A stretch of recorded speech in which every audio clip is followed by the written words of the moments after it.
In focus ہیں ہمارے ساتھ سینئر سیاست ہیں، سابق گورنر سندھ رہ چکے ہیں محمد زبیر صاحب. بہت شکریہ فار جوائننگ اس ٹوڈے.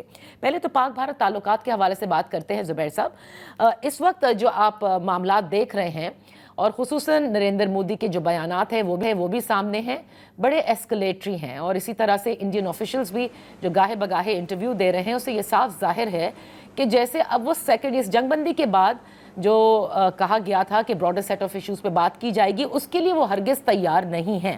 آپ کیا دیکھ رہے ہیں کہ معاملات یہ جنگ بندی کے کشیدہ ہو سکتے ہیں اور یہ ایک بڑی ٹیمپرری فیز ہے جنگ بندی کا؟ نہیں نعتیہ، thank you very much for inviting. ایک تو میں سمجھتا ہوں کہ یہ سیز فائر ول ہولڈ مطلب فیئرلی لانگ پیریڈ کے لیے، ایٹ لیسٹ نیئر فیوچر میں تو کوئی ایسا ایسکلیشن ہونے کا تعلق کوئی بھی امکان نہیں ہے. اس کی وجہ بڑی سمپل سی ہے. ایک تو میں پہلے بھی سمجھ رہا تھا وار شروع ہونے سے پہلے کہ انڈیا اس قسم کی ایڈونچرزم نہیں کرے گا، بیکاز انڈیا کی ملٹری کو کم سے کم if not the political leadership اور دا میڈیا، ملٹری لیڈرشپ کو بالکل پتہ تھا کہ پاکستان کا ملٹری رسپانس کتنا شدت سے آ سکتا ہے، اور کوئی اس میں کلیئر ونر نہیں ہوگا. So Indian military I thought would know capability ہماری اور ہماری انرجی، ہمارے جو بھی پروفیشنلزم ہے تینوں افواج کی.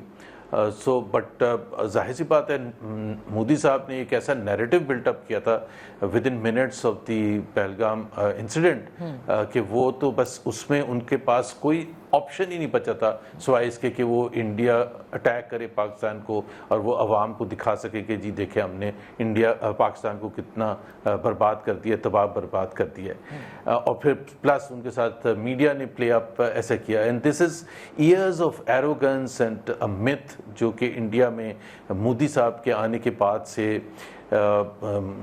دماغوں میں ڈالی گئی تھی کہ they are the greatest nation on earth, اور ایک ایسا جو انڈین فلسفی کے اگینسٹ تھا، جو انڈیا کی بنیادی اصول تھے. ایک تو سیکولرزم کے حوالے سے انڈیا کی جو پہچان تھی اور ان کی اسٹرینتھ تھی، دوسرے ڈیموکریسی کے حوالے سے ان کی اسٹرینتھ تھی، دونوں کو مودی صاحب نے تباہ کر دیا. لیکن وہ ظاہر سی بات ہے اکنامک ترقی کے بنیت یہ چھپ گیا تھا جو ان کا ہندوتوا کا فلسفی تھی، لیکن وہ پورے طریقے سے ایکسپوز ہوا once they were in a difficult situation. So وہ میرا نہیں خیال ہے کہ وہ جتنا مرضی ریٹورک بولتے رہیں، جتنا مرضی ان کے لیڈرشپ بولتی رہے، کیونکہ ان کے پاس کوئی چوائس نہیں ہے اس وقت، تو وہ چپ کر کے بیٹھ نہیں سکتے. سو بڑی بڑی باتیں تو انہوں نے کرنی ہیں. اور India always has been obsessed about Pakistan. Indian elections میں پاکستان مین فوکل پوائنٹ ہوتا ہے، ان لائک پاکستان جہاں India no one talks about India at least in the last 25 years or so. کسی بھی elections میں ہمارے India has not been a major issue. So Indians have learned their lessons. They have learned their lessons. اور آپ نے صحیح کہا کہ ابھی وہ فی الحال آپ کو لگتا ہے کہ یہ دوبارہ کوشش نہیں کرے گا. بہرحال لیکن کوورٹ آپریشنز تو وہ کر رہا ہے. بلوچستان کے حوالے سے تمام تر چیزیں ہمارے سامنے ہیں. ابھی آپ نے دیکھا کہ انہوں نے IMF کو بھی روکنے کی کوشش کی، وہاں بھی ہزیمت اٹھانی پڑی، اور اب خبریں یہ ہیں کہ وہ FATF کو پش کرنے کی کوشش کر رہے ہیں کہ پاکستان کو گرے لسٹ میں دھکیلا جائے. اور ورلڈ بینک سے بھی انہوں نے ان کے آفیشلز کے حوالے سے رائٹرز نے یہ خبر بھی بریک کی تھی کہ وہ کوشش کریں گے کہ ورلڈ بینک بھی فنڈ نہ کر سکے. تو ان فرنٹس کے اوپر پاکستان کی کیا حکمت عملی ہونی چاہیے؟ دیکھیں Pakistan I think Pakistan is taking all the right steps. India نے مس کیلکولیشن یہ کی تھی کہ وہی جو پری وار یا پری پہلگام انسیڈنٹ تھا نا، اس میں ایک India was able to convince the world اور فار دا لاسٹ 20-25 ایئرس کہ پاکستان کے جہاں تک ایشو ہے وہ صرف ٹیررزم کے حوالے سے بات چیت ہو سکتی ہے. اور ایون امریکن پریزیڈنٹس جو پاس کے تھے یا یورپین لیڈرز تھے یا عرب لیڈرز تھے، وہ کبھی بھی انڈیا کی سینسٹیوٹی کو نہیں چھیڑتے تھے کہ جی آپ لوگ دونوں بیٹھیں اور کشمیر کا مسئلہ اور آپ کے جو دوسرے مسائل ہیں اس پر بات کریں. So the world kept quiet and Modi صاحب تھاٹ کہ this is the way the world is going to behave. لیکن انہوں نے اتنی امیچورٹی سے ریاکشن کی تھی کہ امیڈیٹلی پوائنٹ آؤٹ کیا پاکستان کی طرف، اور پھر ایک نیوکلیر آرم 2 کنٹریز ہیں. The world got up to start to notice کہ جی ان کے ارادے ہیں کیا. اور وہ اس وجہ سے جو ان کو فورن پالیسی میں بیک فائر ہوا ہے. سو یہ جو IMF کے پاس گئے تھے کہ جی یہ بتا سکیں یا FATF کو بتانے کی کوشش کریں گے یا ورلڈ بینک کو یا دوسرے, وہ تو ظاہر سی بات ہے, we can expect Indians to go to the extra mile اس میں کنونس کرنے کے لیے. لیکن انڈینز اگین اس میں ایک جو امیچیورٹی ہے, FATF یا IMF یا ورلڈ بینک یا کوئی اور دوسرا جو فورم ہے وہ اس طرح سے کام نہیں کرتا کہ انڈین کچھ لیڈرز جائیں گے, اسپیشلی اگر ان کے فورن منسٹر گئے تو وہ تو بالکل ہی بیک فائر کر جائے گا, جن کو میرا خیال ہے کوئی کنوکشن ہے ہی نہیں ان کی بات چیت میں. لیکن دا ورلڈ از سیئنگ کہ بھائی ٹھیک ہے, ہم سمجھتے ہیں کہ terrorism is an issue, but ہمیں کچھ بتائیں تو صحیح نا. پاکستان آ کے بلوچستان کے حوالے سے ہمیں اتنے سالڈ ایک ایویڈنس دیتا ہے, آپ صرف یہ کہتے ہیں کہ نہیں ہم تو دیں گے نہیں, یہ وقت گزر چکا ہے. That is the way they behaved with the world کہ پہلگام کے بعد ہم نہیں کوئی ایویڈنس دیں گے, ہمارے پاس کوئی ہے ہی نہیں ایویڈنس, بٹ کیا تو پاکستان نہیں ہوگا. پتہ کبھی کوئی جج بیٹھ کے ایسے فیصلے کرتا ہے, اور وہ بھی 2 نیوکلیر آرمڈ ایک وار کی طرف لے کے جانا. سو انڈینس کا جو ساری اسٹریٹجی ہے یہ IMF کے حوالے سے بھی آئی تھنک پورے طریقے سے بیک فائر کرے گی. تو اب یہ جو اعلیٰ سطح کا وفد تشکیل دیا ہے حکومت نے زبیر صاحب, جس میں وہ بلاول بھٹو زرداری صاحب کی سربراہی میں, آپ سمجھتے ہیں اس میں اپوزیشن جماعتوں کو بھی شامل کرنا چاہیے تھا جیسے انڈیا نے کیا ہے؟ They've made up to 9 teams I guess, اس میں کانگریس کے لوگ بھی ہیں, دیگر جماعتوں کے بھی ہیں. ایک تو انڈیا میں مجبوری ہے ان کی, ظاہر ہے BJP کے پاس کوئی اتنا کلاسک قسم کا کوئی بندہ ہے ہی نہیں جو ورلڈ سٹیج پہ جا کے اس طرح سے بات کر سکے ششی تھرور کے علاوہ. آئی ڈونٹ تھنک سو BJP میں اس قسم کے لیول کا کوئی بندہ ہے. سو ان کی تو ایک میرا خیال ہے مجبوری بھی ایک طرح سے تھی. پاکستان میں آئی ڈونٹ تھنک سو کوئی ایسی بات ہے کہ یہ ساروں کو شامل کیا جائے. اگر آپ کے پاس صحیح آرگومنٹس ہوں گے, بلاول بھٹو کے پاس صحیح فیکٹس ہوں گے, کمیونیکیشن سکلز ہوں گی, کنوکشن سے بات کر سکیں کہ پاکستان کا کیس پیش کر سکیں گے, تو آپ کو کوئی 20 ممبرس نہیں چاہیے. اور ابھی بھی میں سمجھتا ہوں تھوڑے سے زیادہ ہیں, بیکاز جس طرح ہنا ربانی کھر ہیں, وہ فورن منسٹر رہ چکی ہیں, and she's a top person in terms of foreign policy expertise. شہری رحمان ہیں, خرم دستگیر ہیں. I don't think so کہ جی وہ MQM کو بھی شامل کر لیں اور 2 اور PMLN کے بھی لے لیں and so on.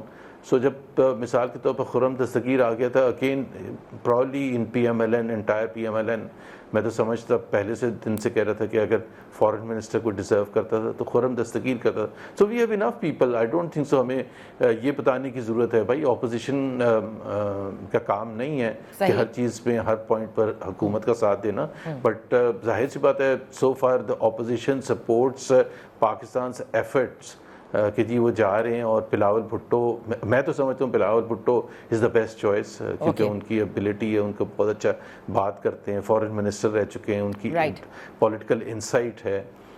جی تو ٹھیک ہے, صحیح ہے. آپ نے کہا کہ یہ مکس صحیح ہے, اس کو اور بھی چھوٹا کیا جا سکتا تھا. یہ قومی یکجہتی کی آپ نے ذکر کیا جو کہ بھرپور طریقے سے نظر آئی, اس کا بڑا ذکر بھی ہوا ہے زبیر صاحب, اور اسی کو بیس بنا کر عمران خان صاحب نے وطن کی خاطر کہا ہے کہ میں اسٹیبلشمنٹ سے بات کرنے کے لیے تیار ہوں, جو ان کی پوری جماعت بھی کہہ رہی ہے. آپ کیا سمجھتے ہیں اسٹیبلشمنٹ کیوں بات کرے گی عمران خان صاحب سے ایٹ دس جنکچر؟ اس وقت جو حالات ہیں اس میں تو آپ دیکھیں کہ جو پہلے کے حالات تھے اس پاک بھارت کانفلکٹ سے پہلے, وہ بالکل ڈیفرنٹ تھے. اس وقت حکومت کے لیے بھی, اسٹیبلشمنٹ کے لیے بھی سب اچھا بھی ہے, مضبوط بھی ہیں, پوری قوم نے ان کا ساتھ بھی دیا ہے. آپ سمجھتے ہیں this is the right time for them to approach Imran Khan?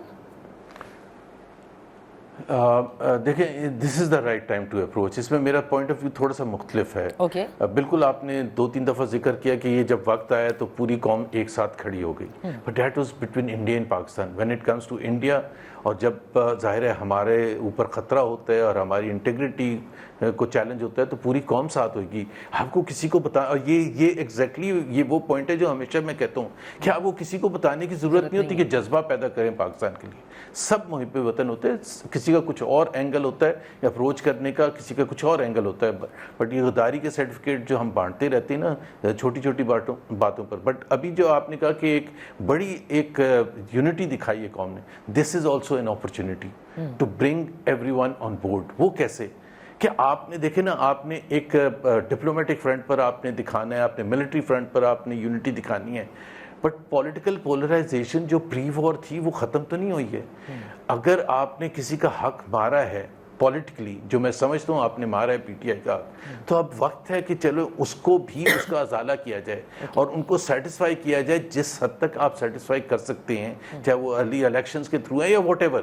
سو ہاں, اس لحاظ سے اگر کوئی پوچھے کہ کیوں اسٹیبلشمنٹ کو اپروچ کرنا ہے, they are on top of the world and ان کو کوئی تھریٹ نہیں ہے عمران خان سے, تو بالکل صحیح بات ہے. لیکن اگر آپ اس کو ایز این اپرچونٹی لیں کہ آپ کو ملک کو آگے لے کے جانے, دیکھیں at the end of the day ہم نے صرف جنگ تو نہیں کرنی ہے. سب سے زیادہ امپورٹنٹ چیز ہے, ابھی بجٹ بھی آنے والا ہے, سب سے امپورٹنٹ چیز ہے کہ کنٹری کی اکنامک گروتھ ہو, اور اس کے لیے پولیٹیکل اسٹیبلٹی ہونا ضروری ہے. ابھی تک وہ میکرو انڈیکیٹرز جس کا حوالہ دیا جاتا ہے وہ صرف ایلیٹ کے لیے اچھے ہوئے ہیں اور کسی کے لیے نہیں اچھے ہوئے ہیں. غربت میں اضافہ ہوا ہے, ان امپلائمنٹ میں اضافہ ہوا ہے, جی ڈی پی گروتھ کو آپ دیکھ لیں جو خود حکومت نے نمبر دیے جو کہ 2 نمبر ہیں 2.6%, اس میں ظاہر سی بات ہے بہت کلیئرلی بلنڈرز نظر آ رہے ہیں, بٹ چلیں 2.6% بھی مان لیں, اتنی تو پاپولیشن گروتھ ہے ہماری, سو سارا برابر ہو گیا.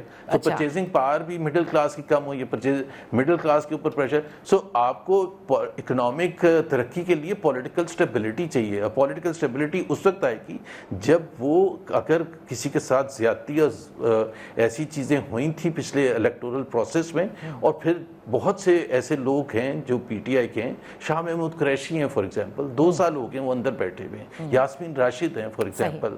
آئی مین اگر ہمیں آگے لے کے جانا ہے تو پھر سب کو, قوم کو ساتھ میں لا کے لے کے جانا چاہیے. ابھی پولیٹیکلی اگر آپ پنشمنٹ جاری رکھیں گے صرف پولیٹکس کے بیسس پر, اور نادیہ میں اس وجہ سے کہہ رہا ہوں کہ چاہے رانا ثناء اللہ ہیں ٹی وی پر یا خواجہ آصف ہیں یا دوسرے لیڈرز, وہ کہتے ہیں کہ عمران خان اگر یہ اس قسم کی باتیں نہ کریں یا اس کے سوشل میڈیا واریئرز ایسی بات نہ کریں تو وہ اندر نہ بند ہوئیں. تو اس کا مطلب ہے کنوکشن جو ہے وہ جوڈیشل بیسس پر تو نہیں ہے, یہ تو سب کو پتہ ہے. یہ وہ خود آ کے ٹی وی پر جب بولتے ہیں کہ جی وہ اپنے لیے پرابلمس میں اضافہ کرتے ہیں, بھائی بولنے سے پرابلمس میں کیسا, یا تو عدت کے اس میں انہوں نے شادی غلط کی تھی یا صحیح کی تھی, اس کا کنوکشن غلط تھی, اور جو کہ غلط تھی مذاق خیز تھی. سو آئی تھنک اس طرف اگر ہم جائیں گے ریپروچمنٹ کی طرف تو بہت سی چیزیں پاکستان کے لیے آسان ہوں گی, اسٹیبلشمنٹ کے لیے آسان ہوں گی. اگر اسٹیبلشمنٹ کے لیے آسان ہوں گی, اینڈ لیٹس سپوز کہ وہ نہیں اپروچ کر رہے اور عمران خان صاحب کہتے ہیں صرف انہی سے بات کرنی ہے, کیا تحریک انصاف یہاں ایک سٹیپ غلطی کر رہی ہے؟ اگر حکومت سے کے تھرو چلے جائیں تو کوئی پرابلم ہے؟ دیکھیں بات چیت تو میرا خیال ہے جاری رکھنی چاہیے, چاہے جو بھی ہے, چاہے پی ٹی آئی, میں پی ٹی آئی کو ایبزالو نہیں کر رہا اس سچویشن سے, مطلب ان سینس کہ جب وہ بات چیت شروع ہوئی تھی حکومت کے ساتھ تو پی ٹی آئی والے صرف وہاں پہنچے ہوئے تھے بات چیت کرنے کے لیے, 1-2 سیشنز جو ہوئے تھے, بیرسٹر گوہر اور یہ سلمان اکرم راجہ وغیرہ, اس وقت بھی ان کو چاہیے تھا کہ ساری اپوزیشن کو, محمود اچکزئی بھی وہاں ہونے چاہیے تھے, دوسرے جو ان کے ساتھ اپوزیشن میں ہیں جماعت اسلامی کو اپروچ کرنا چاہیے تھا. سو ایک تو بالکل حکومت سے بات چیت کرنی چاہیے, اور بات چیت ظاہر سی بات ہے اگر وہ معنی خیز نہیں بھی ہے تو کم سے میسج تو اسٹیبلشمنٹ تک پہنچے گا کہ جی پی ٹی آئی اندر بیٹھ کے کیا ڈیمانڈ کیا کر رہی ہے. بیکاز بہت سی چیزیں جو ہوتی ہیں جب آپ بات چیت شروع کرتے ہیں تو وہ پبلک نیوز نہیں بنتی, پبلک انفارمیشن نہیں بنتی, اور بننی بھی نہیں چاہیے جو سینسٹیو معاملات ہیں کہ جی ٹھیک ہے اگر آپ نے آگے لے کے چلنا ہے تو ہم یہ ہماری ڈیمانڈز ہیں, یہ ہم اس وقت کمپرومائز کرنے کے لیے تیار ہیں, یہ نان نیگوشیبل ہے. اور پھر ایک پوری قوم کو بھی امید نظر آئے کہ جی دیکھیں یہ بات چیت تو کر رہے ہیں, اٹیمپٹ تو کر رہے ہیں,